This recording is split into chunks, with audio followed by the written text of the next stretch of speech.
लेकिन वहाँ पर जाकर जो देखा वो बहुत, माता सती उसी हवन कुंड में कूद पड़ती हैं। तो बड़ी रोचक कहानी। एक मुगल सम्राट, मुगल बादशाह जो हुए अकबर, बाबर के पोते यानी अकबर, तो उसके साथ ना माता ज्वाला की बड़ी। हेलो दोस्तों, मैं अवनीश आपको अपने यूट्यूब चैनल में स्वागत करता हूँ। तो दोस्तों कैसे हैं आप सभी? मैं आशा करता हूँ आप सभी बहुत अच्छे होंगे। तो दोस्तों सबसे पहले मेरा इंट्रो, मेरा नाम अवनीश कुमार है। मैं इंडिया स्टेट उत्तर प्रदेश और डिस्ट्रिक्ट बुलंदशहर से हूँ। वैसे मैं अपने एक छोटे गांव से बिलोंग करता हूँ। मेरे गांव का नाम अमरगढ़ है, पोस्ट पी अमरगढ़। तो दोस्तों ये जो हमारा चैनल होने वाला है, इस पर आपको एक मनोरंजन के साथ रहस्यमय और जानकारी, मतलब नॉलेज, अच्छी नॉलेज प्राप्त होगी मनोरंजन के साथ। तो बने रहिएगा हमेशा में हमारे साथ, जुड़े रहिए। आपको वीडियो मिलती रहेगी अच्छे अच्छे कंटेंट के साथ, अच्छी जानकारी, सच्चाई, सच्ची घटना या फिर सच्ची जानकारी आपको मिलती रहेंगी। तो आज भी हम एक ऐसी रहस्यमयी जगह, या फिर आप बोल सकते हैं सनातन धर्म का प्राचीन मंदिर की तरफ लेकर चलते हैं आपको, जहां करोड़ों सनातनियों की आस्था है। जी हाँ दोस्तों, आज हम बात करने वाले हैं हिमाचल प्रदेश के ज़िले कांगड़ा में स्थित धौलागढ़ी पर्वत पर माता ज्वाला का मंदिर। माता ज्वाला, या बोले माता ज्वाला के नाम से प्रसिद्ध मंदिर, जो एक खुद में रहस्यमय है। वैसे तो पूरे भारत, पूरे विश्व में बहुत सी रहस्यमय जगह है, लेकिन ये अपनी खुद एक अलग पहचान रखता है। इसकी खुद की एक अलग हिस्ट्री है जो खुद को ये एक रहस्यमय बनाता है। जी हाँ, यहाँ को रहस्यमय बनाती है यहाँ पर जलने वाली 9 ज्योतियाँ। जी हाँ, आगे हम बात करते हैं कि ये 9 ज्योतियाँ कैसे जलती हैं, आखिर 9 ज्योतियाँ कैसे इसको रहस्यमय बना सकती हैं। जी हाँ दोस्तों, तो अब हम बताते हैं कि रहस्यमय क्यों बनाती हैं और ये 9 ज्योतियों के जलने पर क्यों रहस्यमय है। सबसे पहले यहाँ जो 9 ज्योतियाँ जलती हैं, ये इनको जलाने के लिए ना ही तो कोई धूप, ना बाती, ना घी, ना तेल, कुछ यूज़ नहीं किया जाता है। ये सिर्फ माता की शक्ति और आप सभी, हम सब करोड़ों सनातनियों की आस्था से आज भी निरंतर कालांतर से जलती आ रही हैं, युगों युगों से जलती आ रही हैं, आज भी जल रही हैं और आगे भी हमेशा ऐसे जलती रहेंगी। जी हाँ, और इनके जलने का कारण जो रहा, यहाँ पर ये मंदिर स्थापित होने का कारण रहा, ये माता सती की यहाँ पर जिह्वा गिरने के कारण माता ज्वाला स्थापित हुई और यहाँ पर 9 ज्वाला जलने लगी इसी कारण। और ये ऐसा कारण क्या रहा कि यहाँ पर माता सती जो थी उनकी जिह्वा गिरी और यहाँ पर ज्वाला उत्पन्न होती है, जिसके कारण। तो दोस्तों पौराणिक मान्यताओं के अनुसार बताया जाता है कि त्रिलोकीनाथ भगवान शिव और उनकी पत्नी माता सती एक बार अपने माता सती के पिता के बुलावे पर उनके घर पर यज्ञ था, दोनों वहाँ पर गए। लेकिन वहाँ पर जाकर जो देखा वो बहुत अपमानित वाला उनका आदर रहा, क्योंकि जो उनके माता सती के पिता थे उन्होंने भगवान शिव का आदर नहीं किया। वहाँ पर जाने पर ना ही उनको बैठने के लिए आसन दिया, ना ही माता सती के लिए कुछ पूछा, क्योंकि वहाँ पर बाकी जो सब भगवान थे सब अपना आसन ग्रहण करे बैठे थे, जो एक बहुत ही अपमान वाली बात है। ये सब पौराणिक मान्यताओं के अनुसार बताया जाता है। ये हमारी जो शिव पुराण है, हमारी धार्मिक पुस्तकें हैं, उनमें सब लिखा हुआ है। तो जब भगवान शिव का अपमान माता सती से ये नहीं सह पाई माता सती, तो वहाँ पर जो यज्ञ हो रहा था, यहाँ पर समस्त देवी देवता और उनके पिता, उनका परिवार था, माता सती उसी हवन कुंड में कूद पड़ती हैं। जी हाँ, और वो यज्ञ की जो अग्नि थी, अग्नि माता सती को अपने रूप में समा लेती है। और तभी त्रिलोकीनाथ भगवान शिव क्रोध में आकर रौद्र रूप धारण करते हैं और माता सती को बाहों में लेकर संपूर्ण आर्यावर्त में भ्रमण करने लगते हैं क्रोधित होकर। फिर दोस्तों इसके बाद जो हुआ, जो हमारे ब्रह्मा जी थे और हमारे भगवान विष्णु, ब्रह्मा जी ने विष्णु जी को बताया, जब हमारे भगवान शिव पूरे विश्व में घूम रहे थे क्रोधित होकर, क्योंकि वो बहुत भयावह था, बहुत सृष्टि के लिए खतरनाक था, तब ब्रह्मा जी ने विष्णु जी को कहा कि आप अपने सुदर्शन चक्र से, श्री सुदर्शन चक्र से माता सती को 51 शक्तिपीठ हैं पूरे आर्यव्रत में, तो उन्होंने 51, उनके कहने पर 51 टुकड़ों में माता सती को स्थापित किया, यानी 51 शक्तिपीठ बने। तब भगवान शिव का क्रोध जाकर कहीं शांत हुआ और जो 51 शक्तिपीठ हुए भारत में, उनमें से एक सबसे बड़ा रहस्यमयी जगह और मंदिर ये ज्वाला देवी के नाम से प्रसिद्ध है, जहाँ पर माता की महाजिह्वा गिरी थी, कहीं पर नयन गिरे तो नयना देवी विद्या शक्तिपीठ बना, शाक्षर गिरा तो शाकंभरी विद्या शक्तिपीठ बना, विध्वंसनी शक्तिपीठ बना। ऐसे ही अनेकों भारत में 51 शक्तिपीठ हैं, लेकिन इनमें से सबसे रहस्यमय और सबसे एक आश्चर्यजनक वाला सनातन धर्म का मंदिर हिमाचल प्रदेश में है, ये माता ज्वाला के नाम से प्रसिद्ध।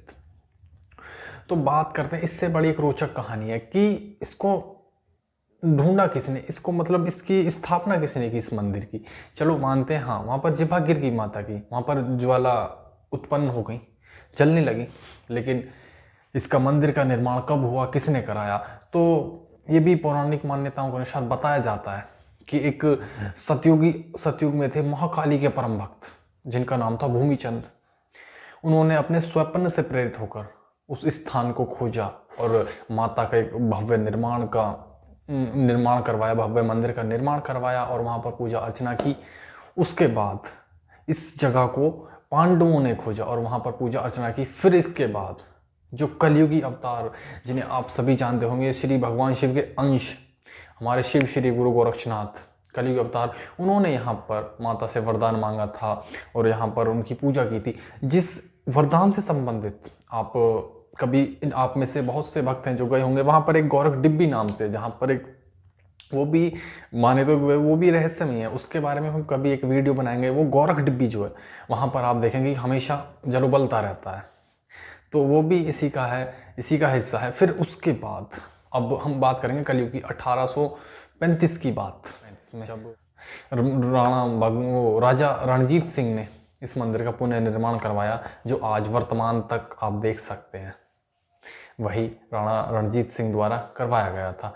और अब हम एक बड़ी रोचक कहानी, एक मुगल सम्राट, मुगल बादशाह जो हुए अकबर, बाबर के पोते यानी अकबर, तो उसके साथ ना माता ज्वाला की बड़ी, कुटिल अकबर और हमारी माता, इनकी बड़ी रोचक अब देखेंगे कहानी एक जो सच है। और वहाँ पर उसके कुछ प्रमाण भी हैं, आप कभी जाएंगे तो आप वहाँ पर देख सकते हैं कि क्या हुआ था अकबर के समय में। तो बात करते हैं कि अकबर के साथ ऐसा क्या था। तो एक बारी जो आप जानेंगे, माता ज्वाला के एक भक्त थे, माता के ध्यानु भगत। तो वो कुछ भक्तों के साथ जा रहे थे भक्ति भजन करते हुए हिमाचल प्रदेश माता के मंदिर पर। तो वो दिल्ली से गुजर रहे थे, दिल्ली के, और बताया जाता है ये इतिहासकार, चांदनी चौक से, जो आज का चांदनी चौक है ना, वो सब वहाँ से गुजर रहे थे माता के भजन कीर्तन करते हुए। तो वहीं पर जो कुछ अकबर के सैनिक थे वो उन्हें पकड़ लेते हैं कि रुको, कहाँ जा रहे हो। तो उनमें से ध्यानु बोलते हैं, जो ध्यानु भगत थे, कि हम माता ज्वाला के दर्शन के लिए जा रहे हैं। तो उनकी समझ में नहीं आता, वो अकबर के सामने पेश करते हैं फिर उनको कि नहीं, तुम्हें बादशाह के सामने चलना पड़ेगा। चल पड़ते हैं, वो सब चले जाते हैं। तो अकबर पूछता है कि आप सब इतने सारे लोग इकट्ठा होकर जा कहाँ रहे हो। तो उनमें से ध्यानु भगत हाथ जोड़कर विनम्रता से कहते हैं, हे बादशाह, हे महाराज, हम माता ज्वाला माई के दर्शन के लिए जा रहे हैं, उनकी पूजा करने के लिए वहाँ जा रहे हैं, ज्वाला माई मंदिर जा रहे हैं। तो कहता है, ये ज्वाला माई कौन है और तुम्हारे वहाँ जाने से होगा क्या। तब वो कहते हैं कि वे जगत की जननी, संसार की पालनहार हैं। तो फिर कुटिल अकबर की समझ में ये सब बातें कहाँ हैं। वो बोलता है कि अगर तुम्हारी इबादत सच्ची है और वो सच में इबादत के लायक है तो वो तुम्हारी लाज ज़रूर रखेगी, वो ऐसा बोलता है अकबर।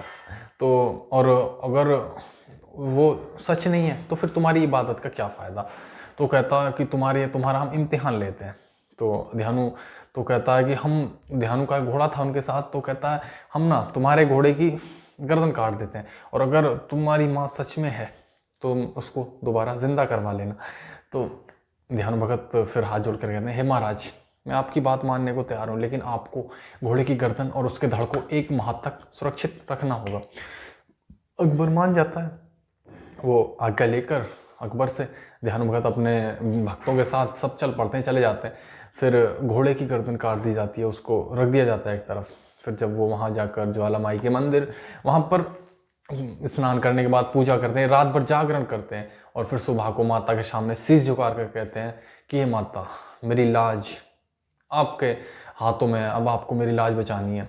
इतने में, और वो माता के सच्चे भक्त थे, फिर माता ने उनकी विनती सुनी और घोड़े को जिंदा कर दिया। फिर होता है कि इसको देखकर जो अकबर था बड़ा क्रोधित हो जाता है, वो कहता है कि ये क्या हुआ। तो आग बबूला होकर वो अपनी सेना को आदेश देता है कि चलो, हमें किसी भी इरादे से मतलब उसकी तरफ निकल पड़ता है, नुकसान पहुंचाने या फिर उसको क्षति पहुंचाने या ख़त्म करने के मंदिर को इरादे से चल पड़ता है। तो सबसे पहले वो वहाँ पर जो 9 ज्योतियाँ जल रही हैं, अकबर क्या करता है, अपनी सेना को आदेश देता है कि जाओ इन पर पानी डालो, इन्हें बंद करो। तो क्या सेना तो चल पड़ी, उठाया पानी चली, लेकिन क्या हुआ, वही जो होना था, नाकाम रहे, कुछ फ़ायदा नहीं हुआ। फिर और गुस्से में अकबर कहता है कि यहाँ से हम एक नहर निकाल देंगे जो हमेशा के लिए बंद हो जाए। अकबर करता है, सेना करती है, उसके कहने पर नहर निकाली, गंगा वहाँ से खुदवाई जाती है एक नहर और पानी निकाला जाता है। लेकिन क्या, वो नाकामयाब रहता है, वो कुछ नहीं जलता, मतलब कुछ कामयाबी नहीं मिलती उसको। और वो हमारी माता ज्वाला की 9 ज्योतियाँ निरंतर जलती रहती हैं, उन्हें अकबर नहीं रोक पाता। फिर तब कहीं जाकर अकबर नतमस्तक होता है कि हाँ माता, मैं तुम्हें मानता हूँ, ये सच है। तब माता वो प्रसन्न होकर कहता है कि मैं तुम्हारे लिए, मतलब उसके वो जब भी उसके मन में भाव भक्ति नहीं आई, लेकिन वो फिर भी घमंड से कहता है कि मैं तुम्हारे लिए ये तो नहीं चढ़ा पाएंगे। वो कहता है कि तुम्हारे जो भक्त हैं गरीब, ये आपको नहीं चढ़ा सकते, मैं तुम्हें चढ़ाऊंगा। कैसा कहता है, तो वो 1.25 मन सोने का छत्र चढ़वाता है। छत्र होता है ऐसा छत्र टाइप का होता है, 1.25 मन का। वो कहता है मैं चढ़वाऊंगा, चढ़वाता है, बनवाता है। लेकिन जब वो लाते हैं वहाँ पर चढ़ाते हैं, तो वो जो छत्र था वो नीचे गिर जाता है। माता स्वीकार नहीं करती है, उसको ज़मीन पर फेंक देती है। और वो तब तो उसने रखा तब सोने का था, लेकिन ज़मीन पर गिरते ही वो अन्य पदार्थ का हो जाता है, जिसको आज भी वैज्ञानिक खोज रहे हैं, वो नहीं पता लगा पाए कि ये है क्या। फिर वो छत्र गिर गया। उसके बाद क्या हुआ, अकबर चला जाता है छोड़ के। और अब देखोगे वो जो छत्र है वो 16वीं शताब्दी की बात है ना। तो वो छत्र आज भी देखेंगे ना आप, मंदिर परिसर में साइड को एक रखा हुआ है, वो बंद है, आप कभी जाएं वो रखा हुआ है, आप देख सकते हैं उसे। तो ये थी कहानी अकबर के साथ। जो मुगल था वो भी झुक गया माँ के आगे, लेकिन माता ने फिर उसका जो उसने घमंड से वो छत्र चढ़ाया भक्तों का अपमान करके, लेकिन माता ने स्वीकार नहीं किया। इसके ऊपर कुछ वैज्ञानिक भी हुए जो इसकी खोज करने में लगे कि ये है क्या, लेकिन वो भी नाकामयाब रहे, क्योंकि ये कोई विज्ञान नहीं है ना, ये कोई विज्ञान नहीं है, ये एक चमत्कार है, ये हमारे करोड़ों सनातनियों की आस्था है, ये माता की शक्ति है। ये कोई विज्ञान नहीं है जो किसी चीज़ द्वारा ये ज्योतियाँ जलाई जा रही हैं। ये सिर्फ भक्ति और शक्ति है जो निरंतर बनी रहेगी युगों युगों तक। तो इसी के साथ मैं आशा करता हूँ आपको ये जानकारी, ये रहस्यमय जगह के बारे में जानकर अच्छा लगा होगा। और वीडियो में अंत तक बने रहने के लिए दिल से धन्यवाद। वीडियो अच्छी लगी हो तो लाइक करें, और आप इसके बारे में क्या बोलते हैं कमेंट में लिखकर ज़रूर बताएं। चैनल को सब्सक्राइब करें, बेल आइकन को बजा लें ताकि नोटिफिकेशन मिलता रहे सबसे पहले। मैं कोशिश करूँगा आपको अच्छी जानकारी वीडियोज़ लाता रहूँ। और बाय बाय, जय हिंद, नमस्कार।